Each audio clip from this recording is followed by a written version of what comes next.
Anda kembali menyaksikan Nusantara.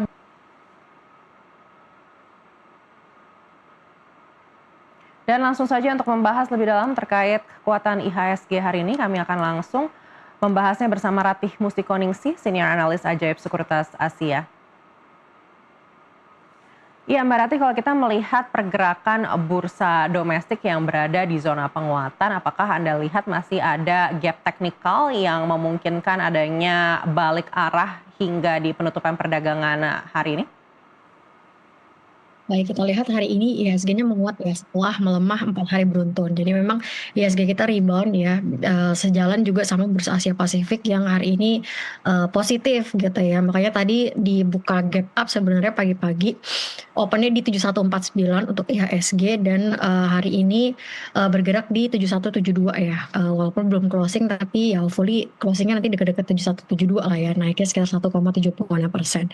Jadi memang setelah 4 hari merah gitu ya untuk IHSG akhirnya bisa rebound karena memang ada potensi deeskalasi konflik di Timur Tengah ya. Yang terlihat juga dari harga crude oil Brent kita lihat udah turun ya hari ini secara intraday turun 3%-an ya udah balik ke 100 US dollar per barrel untuk kontrak bulan Juni. Jadi memang secara sentimen ya mendukung untuk IHSG-nya rebound ya di level sekarang 7.100. Baik, kalau kita lihat dalam satu pekan terakhir ini IHSG sempat menyentuh level 6.949,17. Apakah Anda lihat ini artinya memang sudah di bottom dan kita sudah melewati level itu? Lalu resistennya Anda lihat ada di berapa kalau melihat IHSG sekarang di 7.100-an? Baik, IHSG memang menguat ya di awal perdagangan di bulan April. Karena kalau kita flashback IHSG di bulan lalu, khususnya di bulan Maret ya, karena IHSG ini udah merah dalam ya 3 bulan beruntun lah secara monthly gitu ya. Dan untuk di bulan lalu karena memang diperparah oleh kondisi konflik Timur Tengah ya, di tengah kondisi MSCI juga yang belum jelas ya seperti apa nanti pengumumannya tanggal 12 Mei gitu ya untuk rebalancing terdekatnya untuk MSCI. Itu IHSG telah melemah sekitar 14%.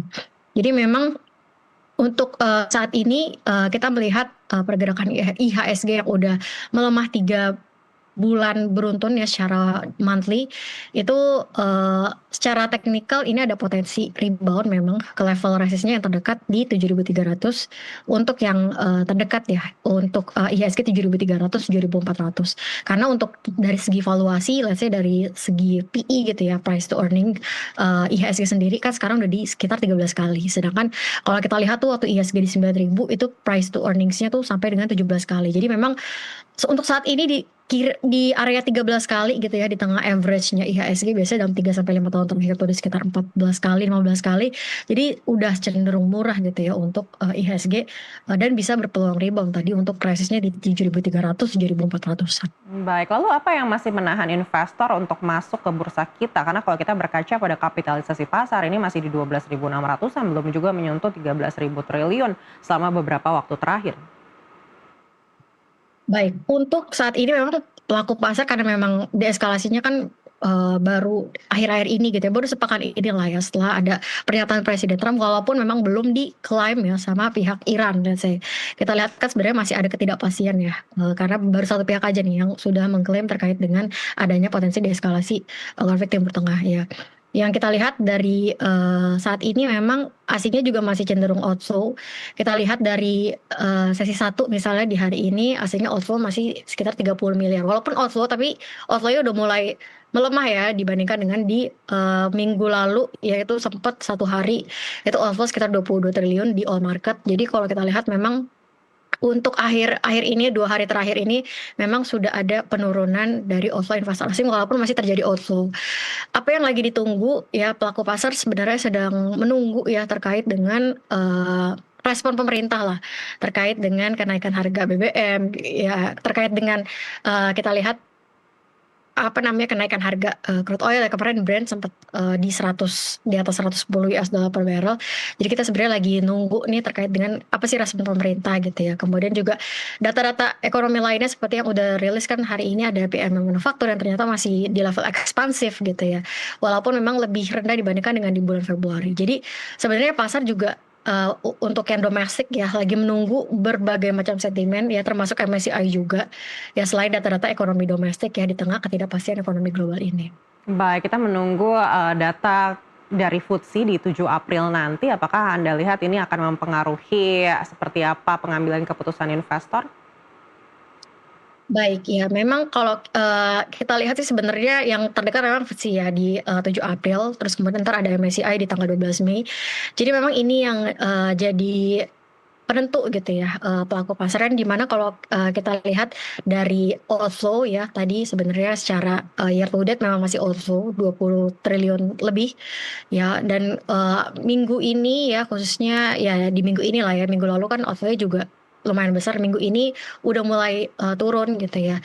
Jadi sebenarnya untuk, dari investor asing sendiri ya itu masih, cenderung wait and see karena kita lihat dari asingnya masih outflow di saham perbankan di hari kemarin pun juga masih outflow, di tengah walaupun sektor perbankan tuh bagi dividennya lumayan besar untuk yield-nya gitu ya, untuk BRI dan juga BMRI yang masih nunggu terkait dengan, RUPS di bulan April ini. Yield-nya untuk BRI di sekitar 7%-an dan untuk, untuk BRI di sekitar 6%-an, untuk Mandiri di sekitar 7%-an untuk, potensi dividen yield yang akan diberikan. Jadi itu sih yang lagi ditunggu investor asing ya, ada segi positif dan juga negatifnya. Kalau misalnya positifnya tadi kita lagi nunggu earnings atau bisa dikatakan yield dari, dividen, kemudian kita juga lagi nunggu, terkait dengan, data tadi dari FTSE, dari MSCI gitu ya, yang akan dirilis untuk FTSE di April dan, MSCI di Mei. Dan untuk, negatifnya tadi untuk data domestik gitu ya, yang kita lihat dari indeks manufaktur, itu masih ekspansif tapi menurun dibandingkan dengan di bulan Februari. Terus kemudian rupiah kita kan juga masih terdepresiasi tadi ya, JISDOR kemarin hampir ke 17.000, udah di 16.999. Baik, Ajaib Sekuritas Asia sendiri menilai untuk sektor-sektor yang overweight di Indonesia itu apa saja? Kalau untuk overweight kita masih, melihat ya sektor perbankan sebenarnya masih menarik tadi karena kita lagi nunggu terkait dengan, RUPS perbankan ya dengan yield yang cukup menarik 7 sampai 8 ya 6 sampai 7%-an. Terus kemudian sektor basic materials ya harganya udah di bawah ya, kita lihat beberapa saham ada di level support-nya. Basic materials di sektor nikel misalnya kita lihat udah ada di level-level support-nya. Terus kemudian harga nikelnya juga sebenarnya masih tinggi ya di atas $17.000 per ton untuk harga nikelnya. Terus kemudian kita lihat, sektor yang menarik lainnya bisa dipertimbangkan tadi sektor-sektor yang, ada potensi ya masuk ke indeks MSCI gitu ya. Nanti next rebalance kalau misalnya memang, diproyeksikan bisa masuk ya nanti di tanggal 12, Mei 2026 ini. Jadi kita Baik. nanti hitung terkait dengan free float adjusted market cap-nya. Baik, Mbak Rati, kita akan jeda sejenak untuk bersama-sama melihat seperti apa penutupan perdagangan di sesi kedua hari ini, di mana IHSG juga masih berada di zona hijau dan ditutup menguat 1,93% di 7.184. Tadi Anda sempat sampaikan, Mbak Rati, bahwa resisten terdekat itu di 7.300. Apakah Anda lihat ini mungkin tercapai di perdagangan esok?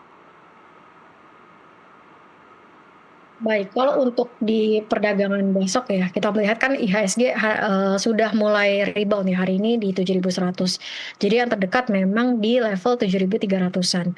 Dan apakah bisa, ke level tersebut? Ya kalau untuk sebentar.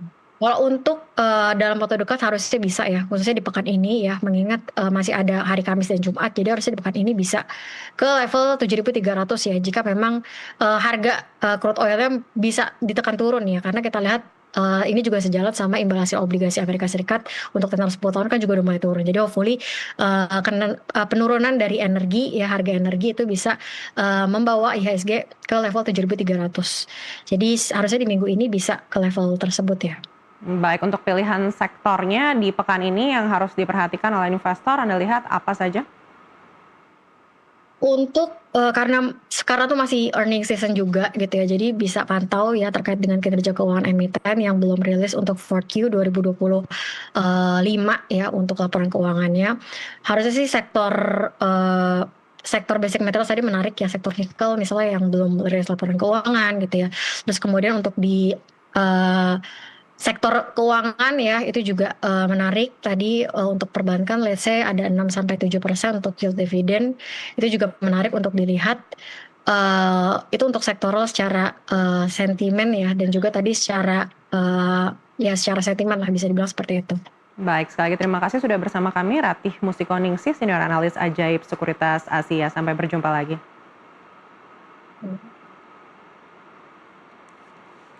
Dan dialog di Market Lock tadi menutup Nusantara Business Hour kali ini. Bisnis bukan sekedar tentang keuntungan, tetapi juga membangun nilai, menciptakan dampak dan bertumbuh bersama menuju masa depan yang lebih baik. Saya Maria Aneka.